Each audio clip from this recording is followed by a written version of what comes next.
আসসালামু আলাইকুম রহমতুল্লাহ বারাকাতু। আমি আপনাদের সম্মুখে লাইলাতুল কদর সম্পর্কে কিছু আলোচনা করতে চাই।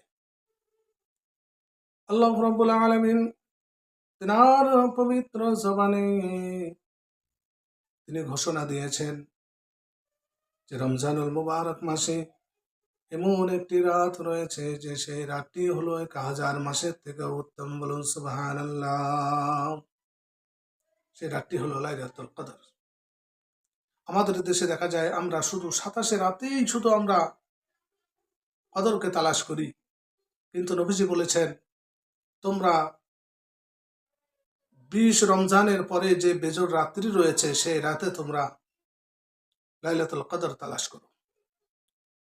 সেই লাইলাতুল কদরে যদি আমরা আল্লাহ রাব্বুল আলামিনের ইবাদতে যদি মগ্ন হয়ে যাই, তাহলে আমরা 1000 মাসের থেকেও উত্তম আমরা পেয়ে যাব।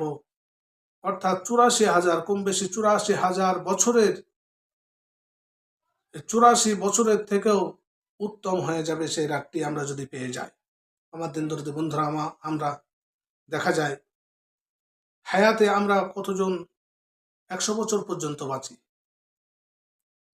বেশি জন আমরা বাঁচতে পারি না। আমরা কেউ বাঁচি 40 বছর, কেউ 30 বছর, কেউ 50 বছর, কেউ 60 বছর, কেউ 80 বছর, কেউ।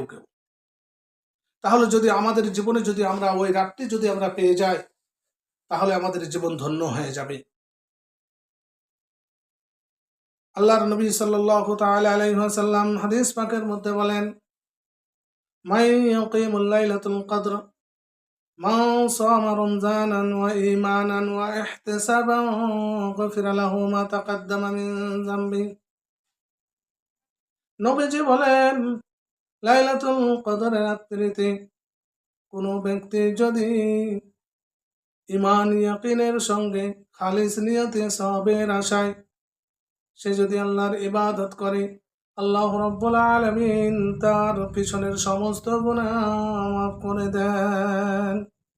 আমার দিনদর্দি বন্ধুরা, আমার নবীজি বলেন, এই হাদিসটি রয়েছে বুখারী শরীফের ভিতরে। আমরা এত সুন্দর কথা আমরা শুনি, কিন্তু আমরা মানতে পারি না। যদি আমরা ইতিকাফের ভিতরে থাকি আর জিকির আজগারের ভিতরে যদি থাকি এই 10টি দিন, তাহলে ওই ব্যক্তির অবশ্যই ওই রাতটি নসিব হয়ে যাবে। আমরা কমসে কম জীবনে একবার হোক দুবার হোক আমরা কমসে কম ইতিকাফে থাকবো ইনশাআল্লাহ। আর ওই রাতকে যদি আমরা তালাশ করে যদি আমরা পেয়ে যাই, তাহলে আমাদের জীবন ধন্য হয়ে যাবে। আমরা সকলেই চেষ্টা করব ইনশাআল্লাহ যে লাইলাতুল কদরকে তালাশ করার জন্য আমরা সময় ব্যয় করব ইনশাআল্লাহ। আসসালামু আলাইকুম ওয়া রাহমাতুল্লাহি।